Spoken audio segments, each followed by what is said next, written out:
Hi, I'm Levi, and this is Not About You. Not About You is a podcast about identity and social justice. I'm the producer and host of the show, and I wanted to make something where a white, straight, cis-gendered man, that's me, connected with folks with different lived experiences from my own about the ways parts of their identities bump up against injustices. We talked about race, gender, religion, representation, protests, politics, relationships, and more. I'm putting out 10 episodes as a first season of the show. I'll put out 5, and then a week or so later I'll put out another 5. While they'll be numbered 1 through 10, you can certainly listen to any or all of them in whatever order you choose. Each of these conversations was recorded from late August of 2016 into mid-October of 2016, before the 2016 presidential election. My hope is that this series leads to more conversation and interaction. I want folks who are hesitant or new to standing in these struggles to feel more comfortable showing up for change and asking questions. I want underrepresented voices to have new ways to be amplified and supported. I've set up a voicemail line, 612-361-9261, where you can share comments, suggestions, and personal stories of your own that may be used in future episodes of this show. If you tell me which episode you're responding to, that will help me make follow-up episodes with voicemail responses. Call 612-361-9261 with your questions, comments, or stories. And other than that, you can respond on all the social media channels. I hope you'll listen with an open mind and an open heart. I know I've made a lot of mistakes in these conversations, and I'll make more to come. And I welcome you to join me as I try to learn and grow. This is Not About You.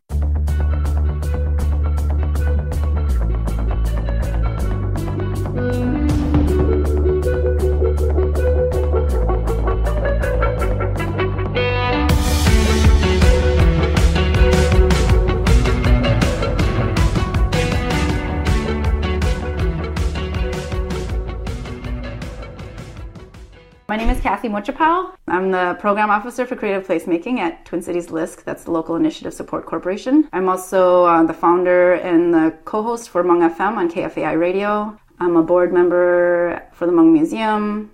I'm a founder and co-chair this year for the Fresh Traditions Fashion Show, which is very exciting. It's our 10th year.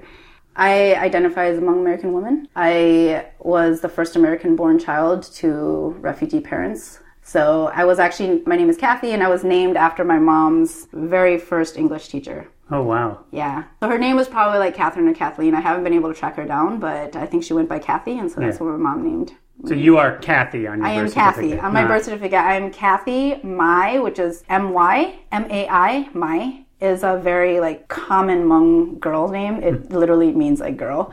So people are always really surprised when they find out that my middle name is Mai, even though it's M-Y and it's got a slightly different tonal pronunciation. What do you... So the very common name is Mai, and mine is Mai. Yeah. You're just hitting a little bit different spot. A little bit of a different tone. I was trying to get at with you where to focus, because you have been so engaged in various parts of the Hmong community and the sort of Hmong American experience in Minnesota and beyond. You ran an arts organization called CHAT for a while. Yes. And that's the Center for Hmong Arts and Talent. Yes. And that is a pretty significant place in the Twin Cities. In the country. Which is, I think, is representative of the size of the Hmong population in Minnesota. Yeah. So I was the executive director at the Center for Hmong Arts and Talent from 2005 to 2011. I started working there actually as an artist in 1999. And what's your art practice? So it's interesting, right? So I think that people always assume that I'm an artist. I do consider myself a creative person. In terms of actual practice, I started working at CHAT as a poet, instructor for young people, right? And so my kind of journey in the arts has really been, I was a struggling college student. CHAT had this great opportunity, paying $50 an hour for an artist to come in and work with young people for 2 hours a week for 12 weeks. And that was really what hooked me. Yeah. Because I was also doing work in domestic violence, and that was really what I felt was really important at the time. So I started working at CHAT as this kind of a contract artist. I think there's something interesting about there being more money in poetry than domestic violence work. Oh, like yeah. Just in this. Right? And, you know, and I think it was just, to be quite honest, I mean, this is the thing about philanthropy too, right? I think there was really something appealing about Chat as an arts organization that was really working specifically with the Hmong community. And that was really new and different. There was also, I mean, it was a great program. But here's the thing too, is that it was not, I mean, it was $50 an hour. It's not a sustainable position though, right? So my work in domestic violence, where I had an actual job, versus this contract thing that was pretty temporary too. It's like a lot of money up front. It's like winning the lottery and like blowing it in a year. You know, there was no sustainability in it. There were no benefits. So I don't want to like conflate or confuse. You know, because I think that there are a lot of problematic things that can come out of those types of like, here's a huge grant to do one thing, and like there's nothing else attached to it. Yeah, sustainability is a huge problem in funding philanthropy. Absolutely. Grant making. Well, so here's a question, a really oversimplified question. What is Hmong art? Oh, like what? Yeah. So I think about art as an expression of culture, and culture as an expression of people and communities, right? And so Hmong art to me is artwork that is done by a Hmong person.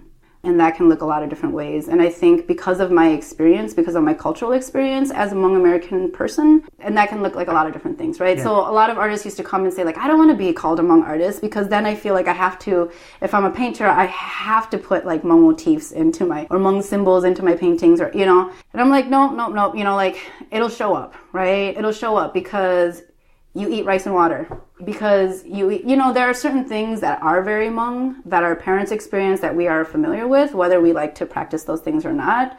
There's just like consciousness. And so it does show up in your artwork. Well, so that was one thing. And this thing too that I had shared with you earlier about like, you know, when I was working with the hip hop group called Delicious Venom, and I started to realize as we started to tour, right, whenever we were in front of a Hmong audience, they appeared very American because they were rapping in English, because it was just this very Western art form, and it was all in English. And whenever we were like at the hip hop fest or like in like non-Hmong audiences, they were like the Hmong hip hop group, right? So like they were very Hmong. And so this idea of like where and when can you be a certain culture? When can you be Hmong? When can you be? My experience growing up, I was very Hmong in school and very American at home. Were you around a lot of not Hmong kids in school? In third grade, I was at Mississippi Elementary and I loved it. And then I was identified as gifted.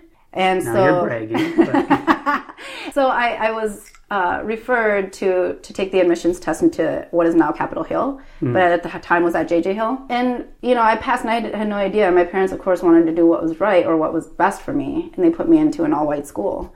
And it was probably, I think looking back now, probably the moment in time at which I like stopped caring about school and really started to like shift my focus around being socially accepted. And maybe, I don't know, I blame it on culture and race. You know, I feel like you put a person of color into an all-white school and they're just going to try to fit in. Embedded in that is the assumption that this is a better situation for students who are advanced in their thinking. Nothing else about them matters. It's just where is their intellect at right now. So it doesn't take into consideration culture, any other development issues, because maybe you're not emotionally ready to be in an advanced program, even if you can read really well. Well, there's just something really interesting too, and I'm not a psychiatrist or psych major or anything like that. You're advanced. You're gifted. There's something right. There's something really interesting about like being able to excel naturally. And not being told that I'm excelling, and then being told that I was excelling and putting me in a group of other people that were excelling, and like, you know, that pretty much paralyzed me. I was talking about being like very, very Hmong in school and very American. So my grandmother used to always tell me that I was American Hmong and not Hmong American, which I would have never embraced. Even the title Hmong American. So, God, there's so many things now. I'm like, what do you think is the distinction, American Hmong versus Hmong American? Well, she's telling you something. I mean, is she telling you you're using slang or like what's? She's just telling me that I'm way more American. She's like, she looked at me. She's passed now, but you know, back then she was just like you're just an American child, right? And I think for her, because and you were her first experience with an American child, probably, right? Yeah. So she doesn't know how Hmong you are because she had only seen like Hmong children And then, in her homeland. Yeah. I mean, I think for her it was very, it was very clear as day how different I was from her own experience and everything that she had known, right? So I always think about my parents too, like when they came to the United States. So for her coming as a senior already, there's almost no way she's going to learn the language, and Nor should she have to. I mean, to a degree, I feel like Right. I don't know what that's like, what the expectations are culturally. I think it's just about safety. Like, I've traveled out of the country. As soon as I get off a plane and I can't even read a sign, I'm feeling a little terrifying. less safe. Yeah. I'm like, what is that sign telling me? Is it telling me, like, not to walk beyond the sign because, like, I'm going to fall off a cliff? Or is it telling me, you know what I mean? Yeah. Or what? This right? way to fun or this way to danger. Yeah, Like, you don't know. exactly. So, man, I have so much respect for my parents and my, all of our elders for having had to go through all that. It seems crazy. I can't even imagine it, Yeah. So like my mom's amazing. I have to talk a little bit about my mom. So my mom used to always tell me stories about how back in Laos, she always wanted to go to school, but she never had the chance to because they were so poor, and like girls don't get to go to school and all that kind of thing. So she, she's very dramatic too. I think she probably would have been a theater major if she was like in America or had that opportunity. So she would tell me stories about how she would like follow her brothers to the doorsteps of the school. And they would go in, and then she would turn around and like walk home and, by herself and go back home. And then her mom would teach her how to be a good daughter, And really, like, her daily life, she would wake up in the morning, she would light all the candles. So my parents grew up in dirt huts, right? And I tell my nieces and nephews this all the time, like, we are one generation away from dirt huts. Your grandparents, my parents did not have any running water. They did not have electricity. My mom had to go and like her, like, first thing in the morning, she didn't brush her teeth or anything like that. You know what I mean? It wasn't about that. It was about turning on all the lights with candles, right? And getting water. So she would have to go, and she talks about these baskets, and they would fill up the baskets, and she would talk about how the lazy girls, so there's always like the lazy girls and like the not lazy girls. So the lazy girls wouldn't know how to do it, and by the time they get home, they'd be covered in water, and then the really skilled girls like her would be able to like carry this water from the well all the way back to the village, That feels sort of similar to the, like, wearing the right clothes in school kind of thing. Like, we're judging your ability to know how to Sure. But, so it's very much rooted in, like, the values, though, right? So the values of, like, the role of a woman, right? The role of a good Hmong woman is, like, knowing how to get the water. When she describes her day, it's all about, like, the next meal. Right? It's everything. Planning for, working towards. Yep. Yeah. So it's like taking care of the crops, taking care of the animals, making sure that there's going to be food, the next meal, right? And it's literally just the next meal or the next day's meal. It's never like, I mean, it is like the next year because you're doing crops and you're, so we're in agriculture. But it's hard to have other kinds of ambition. There is no, that is the work, right? So we're like, so Hmong people, we were just super poor. So anyway, so she would tell me these stories. But she would always tell me these stories because she wanted to instill like the value of education into my head, my mind, right? And so when they came to the United States, she had the opportunity to learn English with Kathy, and she just excelled because she was like, "This is education, this is school, this is what I've been dreaming, this is what I've been preparing my whole life for." Well, and she knew the hard work would get her all the water. Like, you learn that lesson of if I put in the work, I'll get the words. Like that. Yeah. Is an important thing to know. She got it. And so then when they came to Minnesota, she got a job right away at Lao Family in the resettlement program, running the women's program. So when she was doing that, a lot of the women were like not wanting to go home. And it was because a lot of them were being abused. And so she started to just bring the women home with her. That's the kind of house that I grew up in, where my mom was like, these women, like, this is wrong, we're going to bring them home. And this was when the Hmong community was so small that when you saw a Hmong person, you were so happy, and like you always greeted them, and everybody knew each other, right? So my family, my parents were getting all these calls, and they were getting all these threats, all the time. From like abusers? Yes. Yeah. Yep, from the people in the community. And my dad, and so my mom actually, she eventually learned that there were laws protecting women, and so she ended up being one of the first Hmong women to go into the Minnesota court systems as an advocate on behalf of Hmong women, right? So that's how I ended up in domestic violence work also. I have to give my dad a lot of props too, because he actually really supported her work. And there's people coming into his house all the time. Yeah, well, but people are always calling him and being like, yo, put your woman in check. You know what I mean? Like, who are you? Why are you letting your wife do all these things? And so that was kind of like the household that I grew up in. And like, there was a time when my parents had a English only rule in the house because I think they were so concerned about whether or not we would be able to, be as prepared in school or be able to, be in American culture, right?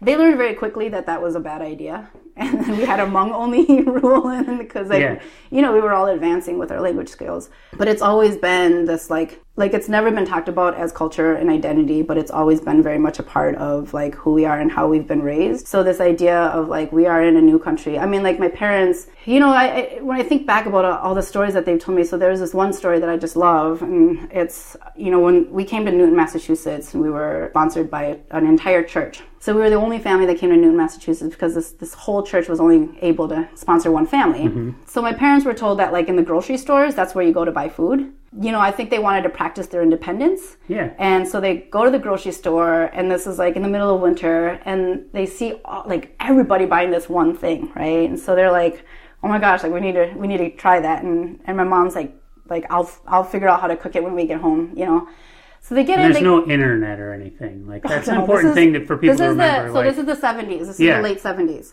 So finding out how to prepare a thing is super easy now. Oh, yeah, right. Well, if you know how to use the internet and if you can read the language. Right. Yeah. There were multiple barriers. Yeah. Even if that was a tool then, they probably wouldn't be able to know how to access it, right?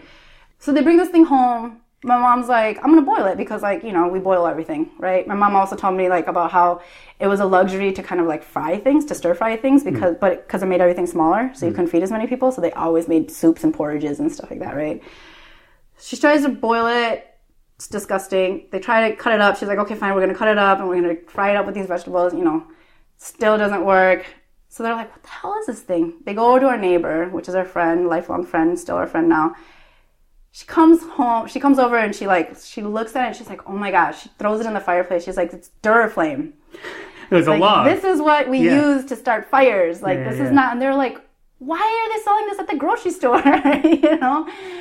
So there's just, like, all these stories of, like, trying to navigate the culture that has actually been, like, very much a part of what I've been trying to do with my entire life. And I didn't even realize it either. But when I was at Chat, it was like every artist and every young person, everybody that came through the door was, like, trying to figure it out. When we talked to the youth about, like, what are some things that you guys are dealing with, it was always about intergenerational gaps. It was always about, like, our parents don't understand us. They want us to be this way, and we really feel like we're this way. It shows up in a lot of different ways, but I feel like that is probably the most common one, right? One of the things that is unique about the Hmong community and the Hmong culture that's kind of different from a lot of other immigrant groups is that, like, we don't have a country of our own. And so there's no country with, like, centuries of history documented, right? And so it really has been, we've been relying on, like, either oral histories and more, like, recently,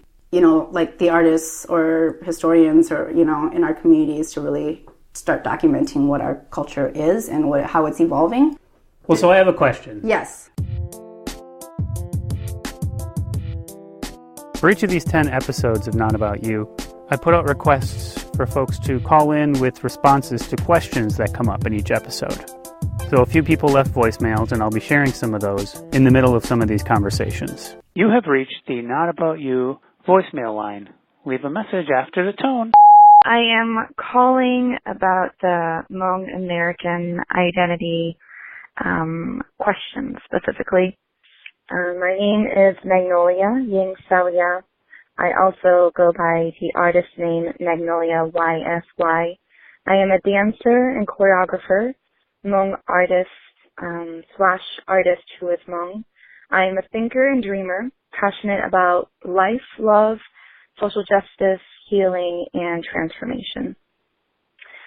So what do I love about being Hmong American? Well, I don't believe in romanticizing our identity or experiences. I am Hmong American, period. It is who I am. It's almost like I don't have a choice, really. Our parents and grandparents were dislocated from their homes. Our ancestors have also experienced dislocation in the name of oppression, colonization, violence, and now this is our home. So perhaps that question doesn't apply to me. This doesn't mean that I am ashamed of my culture or people or etc. It just means that I feel we have to be careful throwing out the term love around as POC is hyphenated with the term American. There is a violence to being American as a person of color, so definitely let's not forget our histories. What are the challenges as a Hmong person and woman? There are so many challenges. I mean, where do I start really? I think the hardest challenge growing up was trying to balance and navigate through the identity of being a Hmong girl with the identity of being an American. And what I mean by the identity of being an American is basically to be white. The dominant discourse says to be American is to be white. And growing up trying to assimilate / try to whiten myself was really difficult. How do I make of cooking, cleaning, helping take care of your siblings, instead of doing homework or doing sports or having sleepovers with your friends, or option C, all of the above? I mean, yeah, it's really difficult. This is just one example, but I guess what I'm trying to get at is trying to navigate through people's privileges, as it provides you a constant reminder of your positionality and marginalization. It's really difficult to swallow. And it's really hard to find grace, compassion, and peace for yourself or your family when you're constantly reminded that you're at the bottom and that you have to work twice as hard to catch up with everybody. Hi, I was just hung up on. This is Magnolia. I would like to finish up my thoughts. So, as I was saying, it's really hard to find just grace and compassion and peace for yourself and for your family when you're reminded that you're at the bottom and that you have to work twice as hard to catch up with everybody else. And also in thinking of class and in being in a capitalistic society, how do refugees and immigrants who come from an oral and illiterate society have a chance in thriving? So quickly, next question, when do you feel Hmong? It's interesting because a lot of people mistaking me for Chinese or Korean, and I suppose I don't look Hmong, but I think it's more of the way that I carry myself. I've always been very outspoken, in which how else do I protect myself and navigate through patriarchy as a Hmong woman? So regardless of how people see or not see me, I will always be Hmong. So I've stopped caring or allowing others to dictate my authenticity as a Hmong person or a Hmong woman. And just because I don't fall into the dominant or mainstream interpretation of what a Hmong person or woman should be, doesn't mean I'm not Hmong. And then when do I feel American? I feel American 100% of the time. And I say that with great sadness. So it just means that I have a lot of decolonizing to do. But at the same time, I am privileged because I am so Americanized. So at the gain of language, education, and therefore resources and power, I know I am privileged. I definitely acknowledge that, and I attempt to utilize my privileges to give back to my community, to my parents, to my family. And also, I can't help being American. I don't know of any other way to be. This is my home. So again, my name is Magnolia, and hey, I am also a Naked Stages Fellow. My new work that will be performed at the Pillsbury House Theater engages in the Hmong identity and addressing patriarchy. And this piece is inspired by stories personal and community-based that weave women's experience with gender identity and their ability to find space, voice, and spirituality. And in relating to the topic, this is definitely a performance you do not want to miss. It's first and second week of December. There's a total of 6 performances. You can also check out my website at www.magnoliaysy.com. Thanks again for having me on this podcast, and much love, healing, and positivity to my community. Bye-bye. Hey, Levi, it's Taj. I'm just calling. This time I'm a little bit more calm and zen as opposed to right after the election. And I feel like I can answer these questions a little bit more coherently. Okay, so to answer your question, what does it mean to be a hyphenated American? Well, I think I actually used to I identify now more as being biracial, but at one point in time I know I identified as being Sri Lankan American, and I would hyphenate because my mom is Sri Lankan and my dad is American. For me, that's what it meant to be a hyphenated American, meaning both. It wasn't like I was one or the other.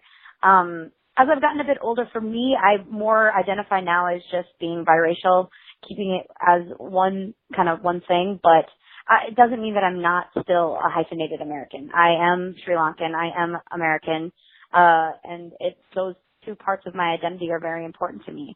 So I feel like being a hyphenated American is kind of like just embracing the different parts of you that make you up.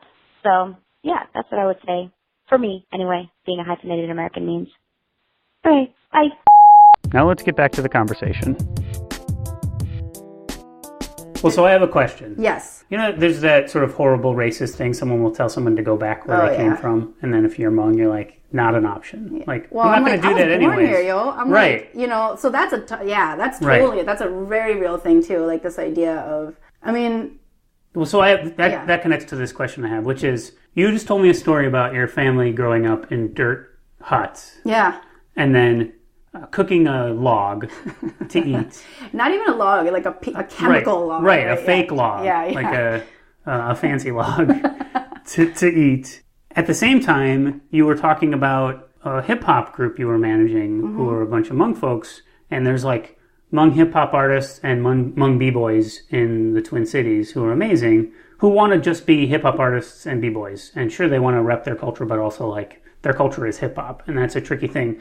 So I am curious, is there some tension around, there's stereotypes of Hmong folks as coming from dirt huts and not knowing the difference between food and logs. And then you want to acknowledge there's truth to something like that while still saying, but I'm also Hmong and I do all of these things. Like, how do you strike that? That seems like that's some of the tension between sort of the older and younger, the intergenerational tension is, you know, I am a white person, and I certainly didn't feel understood by my grandmother. Yeah. But in a totally different way. Yeah. It was just like she didn't like, you know, Nirvana. Like that was my problem. It wasn't, I'm not holding the right culture of my people in mind when I'm doing the things I'm doing. So like, what do you do with those two true things? Yeah. I mean, it's super complex, right? I think that, you know, really early on when I was at Chat, we decided we changed the mission statement actually to highlight the Hmong American experience. And that's something that I still, you know, Hmong FM on KFR, my radio program, we talk about it, giving you a glimpse into the Hmong American experience, right? Did you play music from Hmong artists? Yes, all the music that we play is by Hmong artists or in collaboration with Hmong artists. But this idea of the Hmong American experience, it's meant to be as broad as possible. Right? It's meant to be, you know, something that I learned.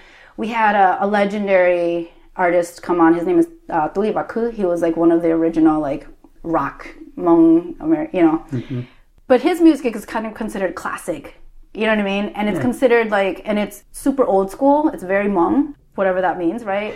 But what was so fascinating when I talked with him, when I was interviewing him, and he was telling me that like his music was like true, like it was Hmong American, right? And like the second we stepped off that plane, the Hmong American experience began. And so this idea of being Americanized, whatever that means, I think there's this idea of like a really, really Americanized person is somebody who speaks really good English and like, you know, just only practices American culture or whatever, right? Like, so there's this entire spectrum. Well, I don't want to cut you off, but I feel like a lot of time when someone says Americanized, they mean white. Totally. This is more white. It's a very white, yes. Rather than acknowledging American, I mean, we're not that many years away from the white not being the majority. And hopefully we'll be able to go like, so maybe that's not the default setting anymore? Because that's what that is. More American is like normal. Is. Normal means white to a lot of white people particularly. Yeah, absolutely. I mean, that's a part of it, right? So that's in part why I was never comfortable with American Hmong. Yeah. Right? I was like, she's just trying to say I'm white. Right. You know? Yeah. And then you don't even get to have the privileges of whiteness. Like, I mean, I think that like Okay, so I want to. Yeah, I know I cut you off with a whole. There's so many things, and so many. Now that we're talking, there's just. I so just many need things. you to solve racism. That's all. I mean, so one thing that I've decided though, right, is that like I am who I am. My friends are all my Hmong friends. Like we are who we are, right? And somebody once told me too, and this was one of my peers, like you are American Hmong, right? So if we think about like the community at large, there are like the Hmong, right? Mm-hmm. And so like these are people who are a little newer to the United States. They speak primarily Hmong. They haven't become they're just starting to get into the school system. They're not super acculturated yet. They're like, they're still feeling very foreign. And then there are the Hmong Americans, and those are the folks that are like, they can still speak really good Hmong, right? They can also speak English. They are still practicing a lot of the Hmong culture and traditions and stuff. And then there's like the American Hmongs, like you, Kathy. Where you like, you're always speaking English. Like you can code switch, or you can, you know what I mean? Like mm-hmm. you can be in a white, space, and people won't like other you, and which is not true. Yeah, right. I feel like I'm being othered all the time in white spaces, in Hmong spaces, and you know what I mean? Like everywhere. You being on this is othering. Yeah. That's overtly what it is. Yeah, sure. So it was really interesting and fascinating for me, but I had to just become comfortable with like, okay, well, what is the identity that I feel most comfortable with, and how do I think about that, right? And so the Hmong American experience being very, very, well, like I said, the second we got the first step off the plane in America is when the Hmong American experience started, right? Yeah. And, the Hmong community is pretty divided in terms of religion. And so, I would argue that it's about 50, nobody's ever done a real survey, but like it's about half Christian and half non-Christian, right? And there's also a pretty you can see how the Christian kind of the whiteness of the Christian culture has really influenced that part of the Hmong community as well. So that's what brought your family over. Yeah, my family grew up. So I grew up Christian too. So there are just so many. It's super, super duper complex, but. So when I got my Bush Fellowship, so all this stuff is happening in chat, and I'm like, okay, well, we just need to at least create space for people to come in and feel safe to like explore this, right? Yeah. And to do this through art, to be able to, and I started to really think about our artists as our historians, and the ones that like, because we don't have centuries of documentation of this stuff, they are through their artwork, and like, you can see it, right? So like that Tuli Laku, like his songs were all about like long distance relationship, a very clear like 1980s Hmong American experience, mm-hmm. where like all the young people were meeting up at like New Year's across the country, and they were like, everybody had a long distance relationship, and this was before cell phones, so everybody had crazy like long distance bills. Like that was a thing. Yeah. Like that was very like any Hmong person that was growing like that was a teenager in the 80s knew that experience, right? And that's like documented in his songs, because he sings about it, right? So there was just this whole idea of like, the artists are actually documenting our culture as it evolves, know? And they're helping shape the identity of Hmong American. Totally, right? So chat was just really about creating that space for people to come in and explore and kind of like share through their artwork and, that whole thing. And then when I had my Bush Fellowship, I was like, what is this Hmong American experience? Like, what is Hmong actually? So I actually wanted to travel the world to like to connect with other Hmong people like that were immersed in other majority cultures, right? And this is probably where I Did you have an idea of what you thought would be similarities going in? A little bit. So my very ambitious and really linear plan was to... Always a mistake. I know. That kind of I was going to go out and I was going to like meet up with all these like Hmong Australian and Hmong French artists and like collect their artwork, and I was going to interview them, and I was going to ask them what it meant to be Hmong Australian and what it meant to be Hmong French and, those kinds of things. And like, so when I got to Australia, like the first thing I learned was that it was a very American thing to hyphenate identities. Oh, so it wasn't... and that they didn't even consider themselves Hmong Australians. And that when I asked them if they identified as Hmong Australian, they were like, what the hell are you talking about, What was it, just Australian, or what It was was the just identity? Australian or Asian. Like most, at least among Australians that I was able to connect with over there, did not like to disclose their Hmong identities, just because it was just too like burdensome. Like then they, and this was literally like, and then they were like, well, because then then I have to explain who we are, and I go, okay, well, so what happens when you do explain who you are, or, like where the Hmong people came from and stuff. And the Hmong Australian narrative, so one, I realized how American I was in just like the way that I was, my language. Which is, I mean, that is that same thing of like, you had to leave America to know how American you were. And you had to sort of leaving your Hmong house. Oh, yes. Made you realize how Hmong you were. I was so secure and like confident in my Hmong American identity when I was here. And I thought I knew exactly what that meant. And when I took myself out of, the United States and went into another culture was when I like started to really like realize like how Hmong American or how American I really was. I mean, so this was probably the most fascinating thing. So then they started talking about like who Hmong people were, and it was just like their narrative was very origin based, right? So it was very like, well, we came from China, then we like, were persecuted, we went to Laos, and then and they like hardly ever or like never talked about the war, about so like if you talk to any Hmong American person, it's like quick and simple. Yeah, the American CIA recruited the Hmong people into their secret war, and then you know what I mean. And then we're like, all right, go back home. Yeah, right. But you couldn't. So part of it was like, we deserve to be here. We have this right to be. You know what I mean? Like we were allies. We fought with you in your war. Yeah, right? And a very like aggressively arm twisted kind of. Right. It wasn't like, hey, come help us. It was like, you're going to help us, or you're part of the problem. I think it was also like, these mountain people, nobody's going to miss them. Disposable. Yeah, absolutely. But it was crazy that that's not the way that other Hmong people they weren't talking about the why. They were just talking about the progression of how we got here. Well, because it doesn't, they can't like be like the Americans. They're in Australia. You know what I mean? Like here. So that was another like, oh my God, like even our narrative is like my narrative is so American. Yeah. It's so American based, based on the politics and the, all that stuff. Did you get into that with people from other places? I was just, when you're in it, when you're discovering things about yourself, you're just like, holy shit. It's like, overwhelming, this is like, So it was, so I stuck with my script with everybody. Yeah. You know what I mean? I stuck with my script, but I was taking notes like, wow, Kathy, like, I'm learning things about myself, Yeah. But what was really fascinating also in Australia was that like my Hmong here is pretty, it's maybe a little below average. The language you mean? Yeah, my Hmong language. So I can speak it, but like whenever I'm speaking, it's very informal. And when I'm like talking to elders, I get even worse. You know what I mean?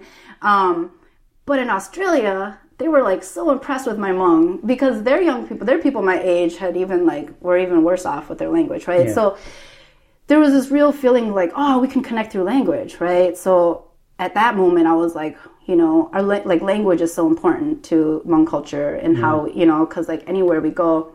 But then when I went to France, the young people there were like the Hmong American, the young people here, like they couldn't speak Hmong or English. They spoke French.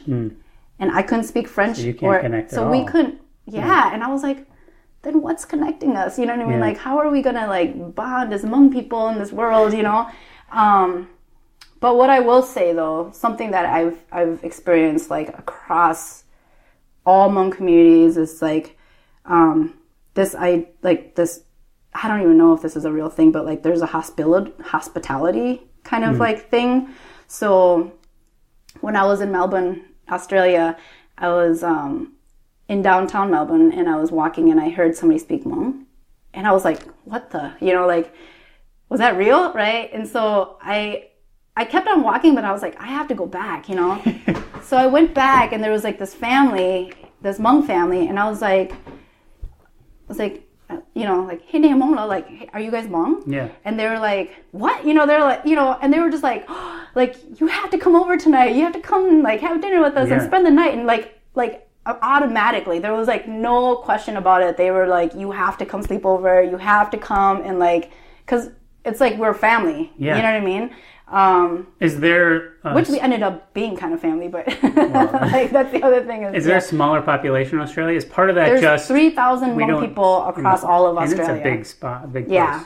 So part of that's probably just, they don't see a lot of Hmong folks. I mean, so that's the thing too. Like, so the Hmong American community has like evolved. So in the early 80s, it was totally like that. Yeah, like, you could go come anywhere. Over. Yeah. You go anywhere in the country, and like if there's a Hmong person, then yes, you know, that's why this idea of like a homeless Hmong person seems very, very like formal and impossible. Yeah. Because you just like are automatically welcomed into the home. You're given food. You know what I mean? Like it doesn't matter if there's. I mean, we can always boil more logs. Right, that is exactly. An old saying. There are enough logs to go around, right? So there's definitely that. I mean, there's definitely just like this idea of like there aren't very many of us, and there was some comfort in that, you know, when we ran into each other. But I think going back to your question about what do you do with this idea of the tension of the modern version of Hmong culture in America and I think that what's going to be really important for us. I mean, right now, 59% of the community, the Hmong community in the U.S. is U.S. born. 59%, right? 40 years ago, 100% were foreign born, right? That's so fast. within 40 years. Within 40 years, 59% of our community has become American-born, which, you know, if things keep moving the way they are, where, like, the language is being spoken less, you know, clearly, and this is not anything new, too. I mean, like, our elders are really, like, going to the grave with a lot of the historic knowledge and, you know. That seems very similar to the Native American experience. We're trying to preserve the language because it's just wiped out. If you Google, like, Native Hmong, there's literally a nativehmong.com. There are Native and Hmong conferences, like in Wisconsin. Like, there's just been so many parallels, I think, between our cultures that people have, like, discovered with each other, and that there's movement to, like, I don't know, celebrate or, I don't know, something, you know what I mean, to do something about that. But yeah, it's very similar, right? Yeah.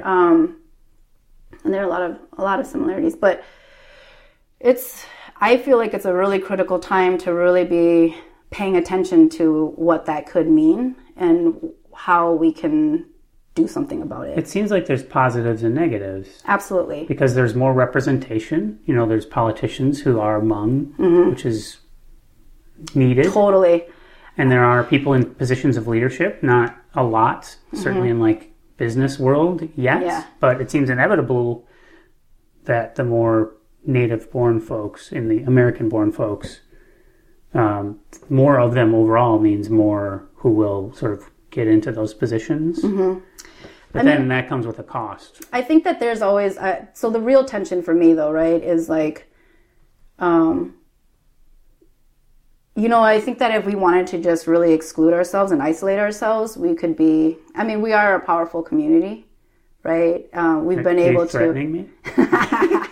If you feel threatened, I mean, you know, we are. I mean, like, I think that we've been able to figure out in terms of, like, politics. So we had one of the first senators. I mean, you know, like, we've been... Well, just the Hmong, as you've touched on, the Hmong experience of being refugees and having to constantly rebuild a new home, there's a toughness built into that. Oh, yeah. So, like, I can make it happen anywhere. Yeah. And that feels like a part of the psyche of the Hmong American thing of like, I can become a politician and get power here. I mean, I think that we've come from like a community of always like surviving off what just the land gave us, right? And like any opportunity we seize. Yeah. You know? Yeah. Like my mom, right? So like her first opportunity to learn, to have like some kind of formal education, like I'm going to do it. I'm going to conquer. I'm going to, you know. Right. So there's... I totally cut you off. Yeah, no, what was I talking about? Well, you were talking about... We talked about politicians a little bit. Oh, just the power. Yeah. So the tension I feel, though, right? So I've had to just really accept, okay, so the Hmong American experience is pretty broad and wide, in that, like, you know, like, I've had to kind of accept just, like, well, let's see. I've had to accept, like, who I am, You know, like I grew up in a mostly white school, you know. I don't necessarily think, I mean, I do have a certain level of privilege too, right? Like, yeah, where do you see that? My privilege? Yeah. So I actually think of privilege, I mean, there are a lot of different ways. I mean, as a Hmong woman, so there are a lot of disadvantages to that. Sure. So like on the American side too, just totally. being a woman. Totally. Is not awesome. Yeah. I think you need me to tell you this. Yeah, right. Thank you, Levi. I don't know if you know. But here's the thing. I have parents that love the heck out of me, that never gave up on me, and really, really did their best to like make sure that I was never hungry, that I was really thinking about like how to fit in with my surroundings and in this world. You know what I mean? And so like, I feel like that's probably is biggest privilege a thing? Yeah, I think so. Is there a size? There's levels of privilege. Totally. So I, because I look at my friends and, I was a pretty wild child growing up too. And like, my parents really loved me. Like they never gave up on me, and I think that that's probably been one of the biggest privileges that I've had all along, to always have that kind of support. So there's that. And then there's like, my family was on welfare when we first came here, right? Like we like I said, they came from dirt huts. So like money, but we were always like, I think in the larger scheme of things, we were like impoverished, but like I never felt poor as a child. And and in our community, we were always one of the well-off families, because my parents always worked really hard, and you know what I mean? They had language skills. So there were certain things that like, we had a cutting edge on. Now that I look back, I'm like, oh yeah, like we lived in public housing, we were dirt poor in comparison probably to my white counterparts at school who had like cabins and like, but like in the Hmong community, we were always like pretty well off, and we were the family with all the toys, even though they were hand-me-downs from like my mom's coworkers, you know what I mean? So it was always a very comfortable, It's funny to me that scales of privilege depend on context. Totally. Like you had privilege compared to this group in your life, but not this group in your life. Totally. I mean, yes. Because when I was a kid, we were on and off like food stamps and going to food shelves. I was a single mother. We didn't have any money, and yet a lot of my friends all had single mothers, and we did a little better than some of them. Because my mom had like a college education and like there were those advantages.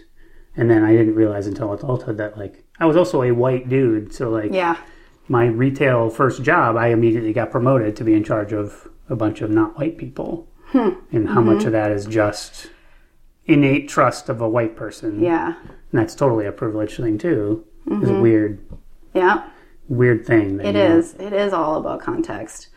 I mean, so that's kind of the way that I would play with privilege in different ways too, right? So I'll tell you though, like the first time I even really like started to understand the way that I understand privilege now, there's always like everything, the way that I think and the way that I understand life right now is always connected to an art experience, Yeah. So, so I was at a dance, it was like a modern dance or experimental dance kind of like event. And this was like, again, back in the early 2000s. And I was just like, I don't get it. Like, this kind of sucks. You know what I mean? Like, but in that moment, I was just like... Was it shouting and rolling around on the ground? It was like wiggling and like, and wiggling to like abstract like sounds, right? Which I could probably appreciate more now, but back then I was just like, what is this shit? But I was just like, God, only white people could do this, right? And like, I was like you have to have a certain level of privilege, because then I was like, wow, they're like expressing themselves, and maybe that means something that I don't understand, and because I'm always like trying to, I always try to appreciate and understand. Well, it's empathy. Whatever. Yeah. Totally. I suffer from empathy. So, but I was like, like, wow, there's like so much privilege in this performance that I'm watching. And And in that moment, I also thought, man, like, this is exactly what I wish, like, Hmong artists could do.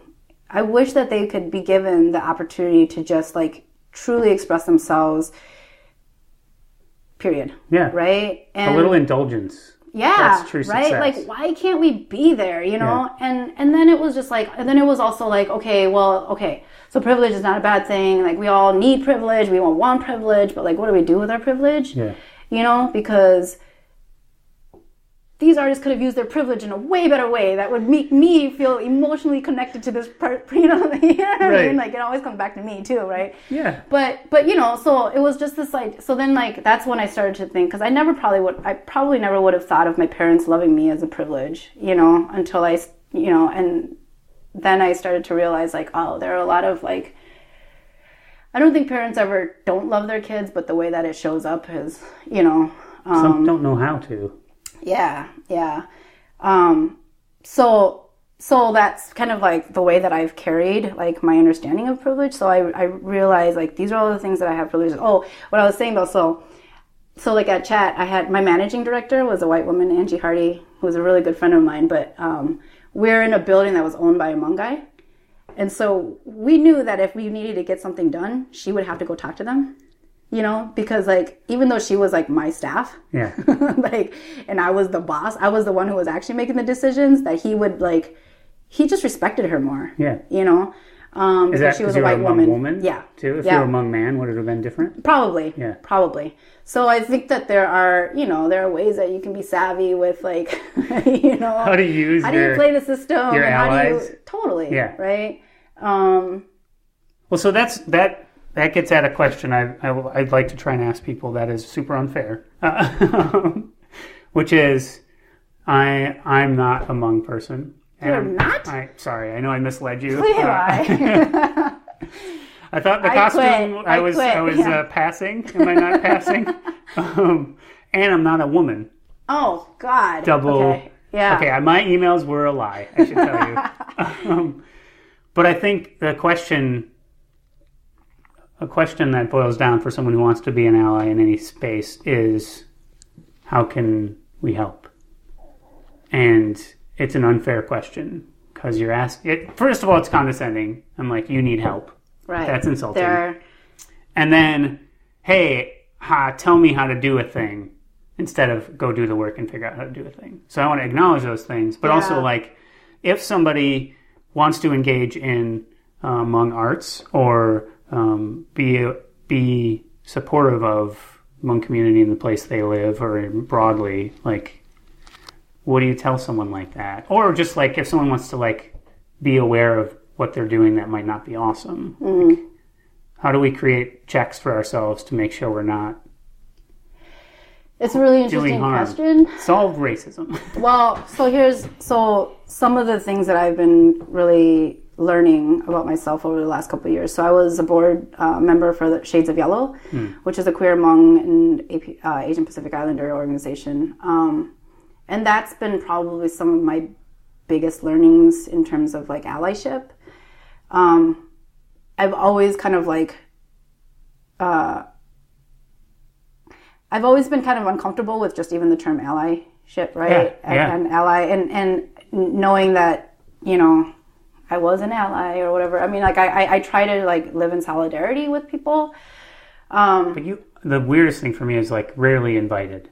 Like, that is a real weird part. What do you mean rarely invited? When I'm an ally, I try to be very aware that, did someone ask me to be in this space right now? Yeah. Am I mucking things up just by being here? Right. Because I think there's a lot of that. Certainly when it's white people being allies to people of color, it's like, don't worry, I'm here to help. Yeah. And you're like, no, that's not what this is. Yeah. I mean, it's always got to be, and I think this is in part. So to answer your question, I mean, I feel like I couldn't say, like, these are the 10 steps to doing this, right? Part of it is, please, take our hands, walk us. Part of it is really just, like, some of the things that you talked about earlier, though, right? Is, like, this idea of being vulnerable and allowing yourself to be vulnerable, because you're going to make mistakes. I mean, like, that's going to be, like, we all make mistakes, right? I told you I was a Hmong woman. I know, right? Dang. It was my mistake to believe you. Yeah. Levi, wait, how do you say your last name? It would be Weinhagen in Germany, but I say Weinhagen to really Midwestern it. But like that, I think is a really key thing you're mentioning is, okay, you're going to make mistakes. Don't do a thing because you are worried you'll make a mistake. You for sure will. Yeah, but totally. what should someone do with their mistake? I think that's another place people stumble. Yeah. They freak out and they deny the mistake, or they try to overcorrect rather than just going like, I feel like it's just go, I made a mistake. Yeah. Sorry. I mean, I think you have to and don't even expect for a reward for being apologetic. No. Which is a super white person thing to do. I'm like, what does that even mean? I think you need to really ask yourself, like, why are you here? Why do you care? Right? I mean, people used to ask me all the time, like, why do you want to do this queer work? Or why are you, what did you say? Well, the reality is just because, like, I mean, there's a couple of things, but, like, so many people I love are queer. Right? So, like, my family, my friends, like, actually, in my world is very queer, meaning that I live in a world where, like, I think we do certain things now to try to offset it, but it just feels even more strange. Like, I think pronouns are really important, but, like, we all want to move towards, we do that now because we're not in a place where we can, like, not have to do that, right? Yeah. And, like, I was very much a part of a world, everything that I told you about my mom, she would bring women home, right? Like, my world, which I know now is really probably not the reality, which is part of what pushes me to, like, challenge it. But, like, in my world, like, there's queer people, straight people, whatever. Like, we were all together, and this sounds really, like, kumbaya, holding hands, yeah. But, like, so that's, like, the vision, and that's the place where we want to. Oh, okay. But it's just, like, people I love are queer. And, like, it hurts me. Yeah. Right? Like, so I'm used to seeing my friends hold hands, but when we go out in public, it becomes this thing, or,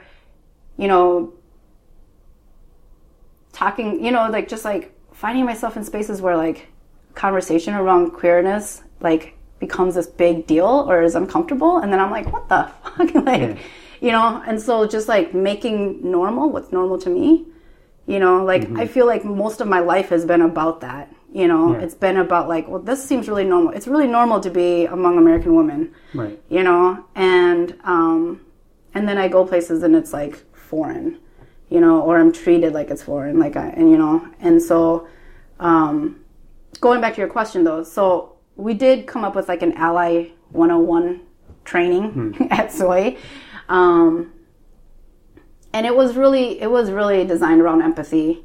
I mean, it was about, like, we would take the group, and I think this is something, I don't know, I don't do this consciously, but I think I just, like, my brain just automatically does this, right? But, we would talk about, like, imagine a time when you did something that you were really proud of. Imagine a time when, like, somebody made fun of you or you felt really bad. What would you have liked other people to do? Like, how could they have, like, come to your aid at that time, And that's not even so much about, like, helping or saving. That's straight up just being, like, you feel bad, well, that was fucked up. Like, and all of a sudden that makes me feel better, right? I mean, so it's just really about, like, how do you actually, like... The golden rule is what you're describing. So, like... it is, it's like, so the thing about, like, I used to always talk about the golden rule, and somebody brought up recently, like... Not everyone wants what you want. Right, The problem with that. But, but I understand, like, the intent behind it, though, right? I mean, you just, like, and I don't want to pretend like I get along with everybody. This is the thing that I learned, too, working in domestic violence and working in the shelter. And it was, like, I didn't like every woman that came in there. I knew that a lot of the times, like, the women were really problematic, too, right? But you never resort to, like, violence, and that, like... And so there are very clear things, it's not, I don't get along with every single person, and I don't want to pretend that we all have to. Right, that doesn't have to be the goal. Right. To be a decent person. Right. Like, you don't have to be violent, you don't have to discriminate, you don't have to make them feel like shit, to, like, to be the opposite of having to get along or whatever. Right, I think success, like, deconstructing sort of institutional racism ultimately results in everyone's individual ability to be an asshole. Like, that would be beautiful. If someone could just be an asshole because they're an asshole, and you don't have to go, that person's an asshole because of this way they look or this part of group that they're, instead of just like I think that would be wonderful. To just be like, hey, I don't like that guy just because of that guy, not because of any other thing. Yeah. Like, that'd be nice. It's a weird kind of progress. Yeah. I mean, I will say a couple more things too, right before I have to. I mean, so you're like very busy. some of the seriously, like some of the other things that I've experienced. I mean, so when I studied abroad when I was in college. Another one of my privileges, like, man, it was the bomb, and I tell every college student, like, study abroad. But we went to India, right? And it was the first time I like had to convince people that I was American. Maybe not the first time, but I mean, like, because you're in Southeast Asia. No, we were in in India, so South Asia, yeah. But they just couldn't. They wouldn't accept it, like, because I wasn't white or black, right? And so like the international kind of like the global view of America is very black and white. Yeah. And because I didn't, so that's, I mean, like, so there's this whole other thing around like Asians being the perpetual foreigners and like, you know, and that's a reality here too, right? I mean, like, it's a very, and the good people of color, like that's another. The model minority. Yeah. So we're the good minorities. But we're still like the other. Yeah, you're outsiders still. Yeah.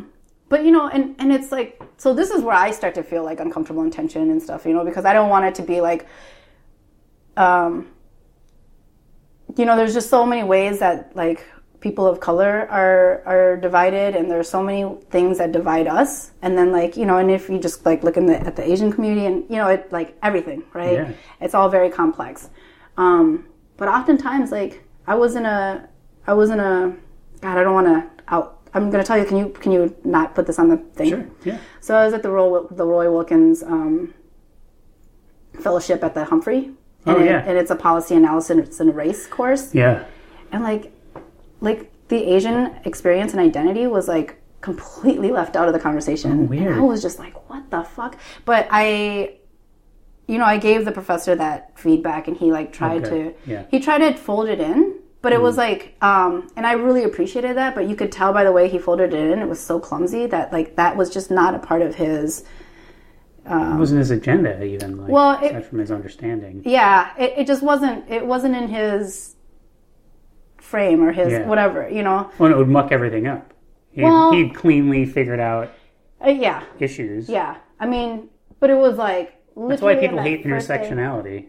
They do? Do they hate that? I don't know. I think a lot of like white feminists have a real problem with it. It's interesting because I think my other privilege is that I am in such safe spaces all the time. Seriously. Where people can let ideas coexist. Well, where I'm in a lot of queer, I mean, like, we're all people that are always coming together because everything else outside of us is like we've created our little own bubble or whatever. This was something I didn't realize until I left chat too, right? Like, what I had created at chat, although it was really magical and great, was like very isolated. Yeah. You know, and it was like this safe haven that it was, you know, people came there to be safe, which is really important too. You need that.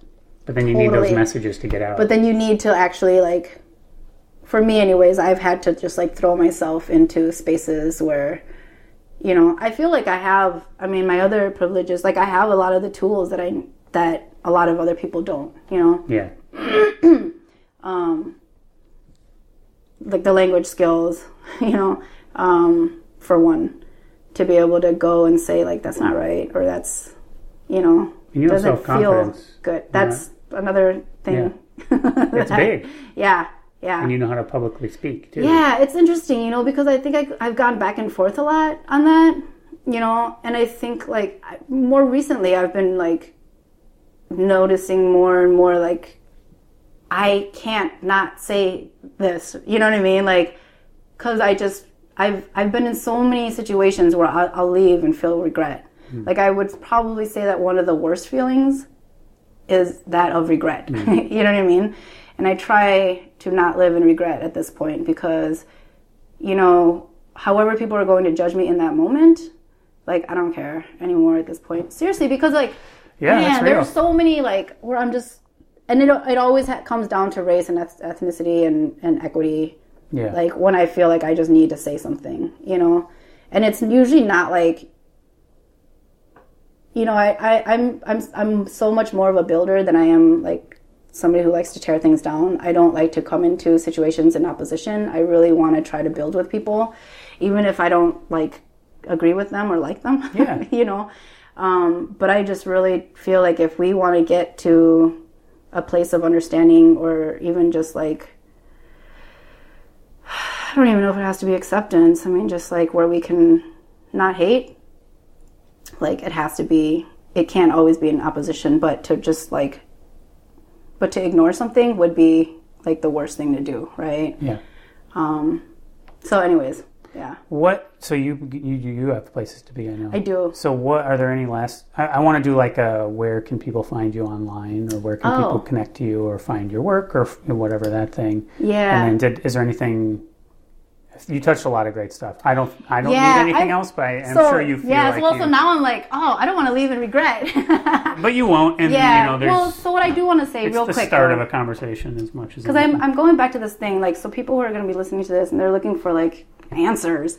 And you can send me an email if you have, like, resources, too. Yeah, because I'll include stuff at the end. Yeah. Well, so they can find me, they can listen to Hmong FM. Mm-hmm. So one of the things I will tell you, too, about Hmong FM is that when we started, it's been 10 years now. Congrats. Thank you. It's like a big deal. So when we started it 10 years ago, and we called ourselves Hmong FM, and we said we were Hmong Radio. So KFAI actually, they've had a Hmong program there for over 30 years. It's amazing. It is. They were one of the first, if not the first, like, community radio stations in the country to have a Hmong program. Mm-hmm.